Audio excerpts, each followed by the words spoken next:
Hi, my name is Emily Heaton. I'm a professor in agronomy at Iowa State University, and welcome to the Miscanthus field. Miscanthus? What's Miscanthus, you say? It's Miscanthus giganteus. And why would we be growing this in Iowa? Because this crop requires planting only once every 20 or 30 years, makes a crop like this or bigger every fall to harvest, and really only needs nitrogen every few years or maybe not at all for some of our research. So let me tell you more.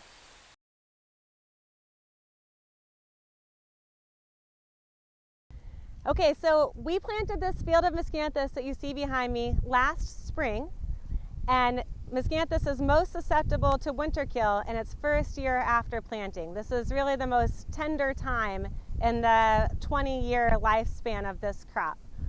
So one of the ways we assess whether we have a good stand is we come out in the spring and we measure how many stems we have, just like you'd walk down a row of corn or soybeans and see and count your plant population. The way we do that is with what's called a frequency grid. This is just a piece of concrete reinforcing mesh that is cut into a 5x5 grid.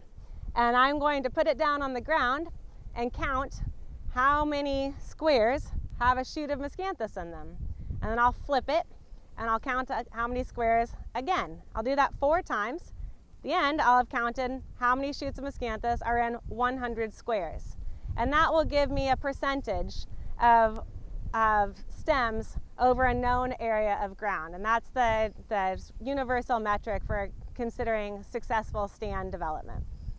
So I just get down and I count which of these squares have a green shoot of Miscanthus in them. So here's 1, 2, 3, 4, 5, 6, 7, 8, 9. 9. You want to look for where the base of the shoot is. So there is 9 grids filled, and then after you count it once, you flip it on edge and do it again. So now I'm in between plants, so I'll have fewer plants in the grid. That's fine. We want to get a spatial average of our field. So now I only see 2 shoots in this. So we had 9 in the last one, now we got 2, we're up to 11. Flip again.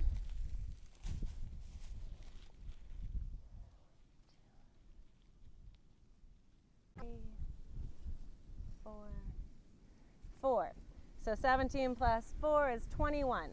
So we had 21 out of 100 grid squares filled for a 21% frequency of occurrence. And we will keep measuring this over the next few weeks as new stems are emerging, but for the first week of May, that's a very good frequency of occurrence.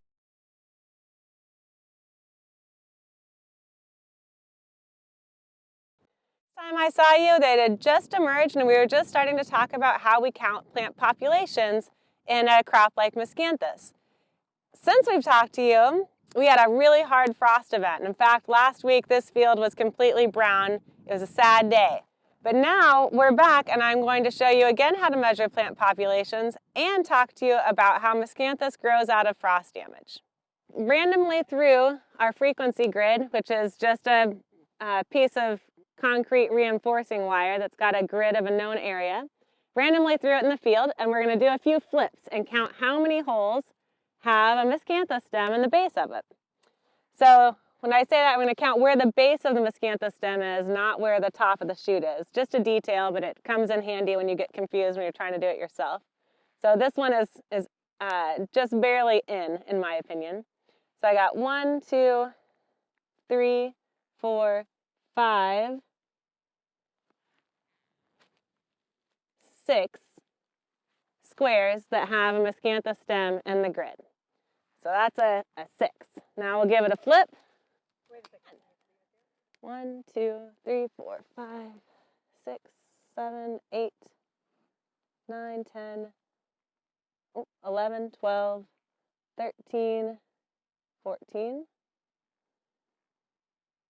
14. Got a flip of 14. So 14 plus 6, we're at 20. One more flip. All right, so this is our third of 4 flips, and you'll notice there's only one shoot in the grid this time. So we got a flip of 6 plus 14 is 20. Now we're at 21. And you might be thinking, oh, this looks bad, but this is just a normal inter-row space. So it's fine that there's no plants here yet. The crop will fill in over time. And now we flip one more time for our last of the 4 flips in this location. And count one more time. 1, 2, 3, 4, 5. I'm only counting green shoots, by the way. So this one has last year's stems, but none of this year's stems, so I'm not counting it. 6, 7, 8, 9. So that takes us up to a total of 6 plus 14 plus 1 plus 9, 31, 30 stems, is that right? 21, yeah, 30 stems. 30 stems in our total flip, which 30 of these squares had a stem in it when we flipped. So that's a frequency of occurrence of 30%. So Jackie reminded me that last time we were out in this field 3 weeks ago and we flipped frequency grids in this area, we had a frequency of 21%. So this one I just did, we had a frequency of 30%. So it seems like we have more shoots up this time than we did 3 weeks ago, which makes good sense.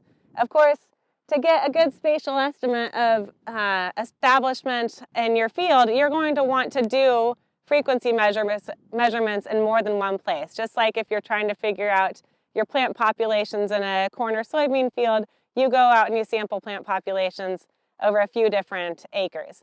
So we'll do that here. We'll get a spatial average of this field and we'll let you know what we find. All right, so we just finished doing frequency of occurrence in another spot in the field, just finished 4 flips and came up with 34 out of 100 of these individual grids, squares, had a plant stem present in it, so that's a frequency of occurrence of 34%. And I just wanted to point out a couple of things. We're getting a spatial average over the field, of course, when we do this by flipping it multiple times.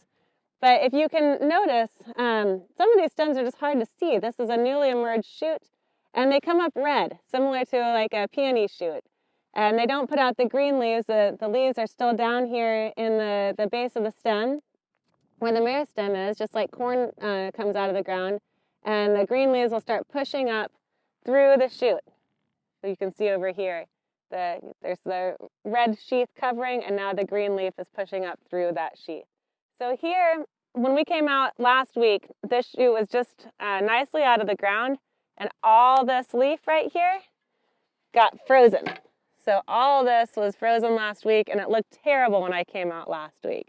But we've had a few warm days and some rain since then, and the meristem in this shoot has been pushing out new leaves. And this is pushing that frost-damaged leaf right out of the way.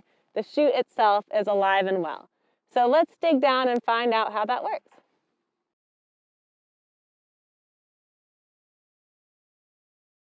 So what I'm showing you here is that Miscanthus shoots grow from a rhizome network. So hopefully you can see that this is a big, thick stem underground. And I don't want to tear up this plant too much, but we'll see if we can just get this stem out to look at. Pretty woody. All right, so I broke that off down in there, but the rhizome is, oh, look at all the worms. Still alive and well in here. So what I've done here is I've pulled out the stem and the rhizome to which that stem was attached underground. So I broke off the stem. It's quite small here, but I hope you can see there are new buds along this rhizome. A rhizome is just an underground stem, and just like a branch on a tree has many buds, a branch on the rhizome has many buds. So even if I broke this stem off, these would then start growing, just like taking the top out of a tree allows the next branch down to start growing. So this is how Miscanthus reproduces. And when we planted this field, we planted it from rhizome pieces similar to this.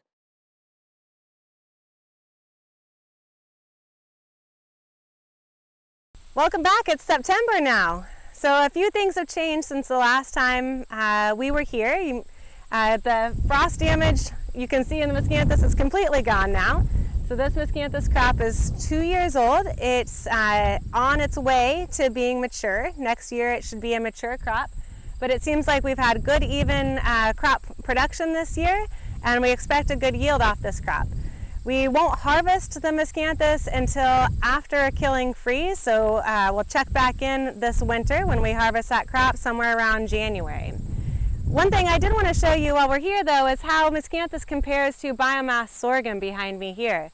So sorghum is an annual crop, and it's incredibly productive for just one single growing season. But the sorghum won't stand in the field very well for us over the winter, so we'll harvest this in the next couple weeks before we get a killing frost, because once that killing frost happens, sorghum starts to lodge pretty dramatically pretty quickly.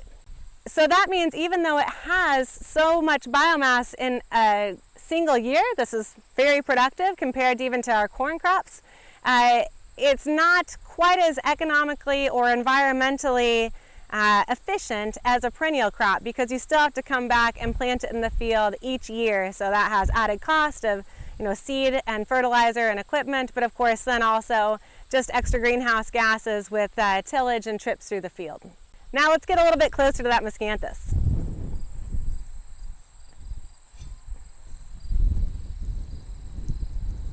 Okay, so one thing to notice here inside the Miscanthus stand, we're right at the edge of the field, is that it's darker than outside the stand. I mean, that's common sense, but it becomes important as you look into the stand. So hopefully you can notice it right here by the edge of the stand.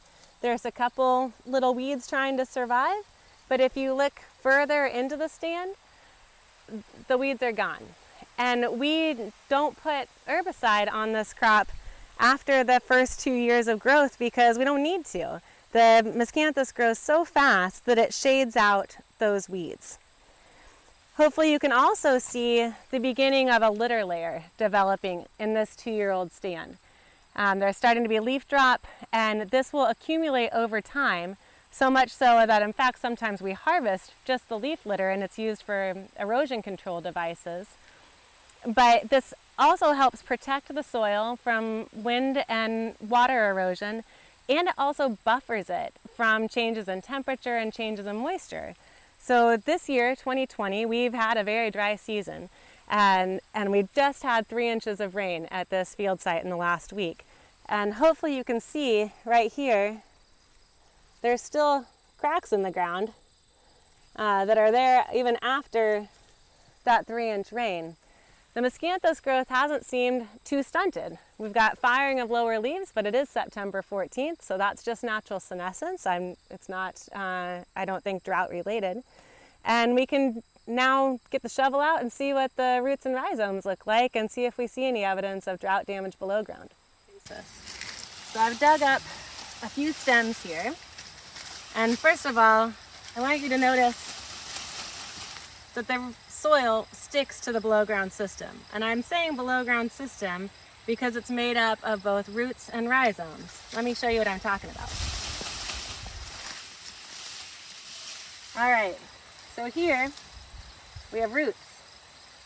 And these are fairly big roots. Some of them are almost 1/4 inch in diameter. And these are the roots right near the surface. There's some even bigger ones that go all the way down. I've broken off some of these bigger ones as I dug it up. But those deep roots can go quite far and are the ones that serve in some ways like a taproot in other types of plants to access deep reserves of moisture.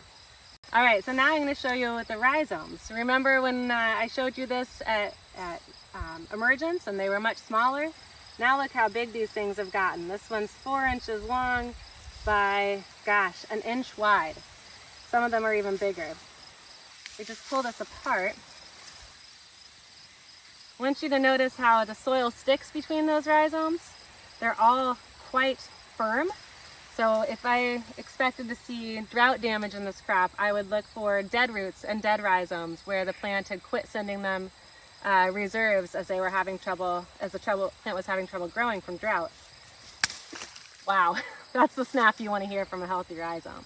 So this is white, completely healthy, full of moisture, and in fact, Yeah, an actively developing rhizome with multiple lateral buds. So these will all be new stems next year if conditions allow.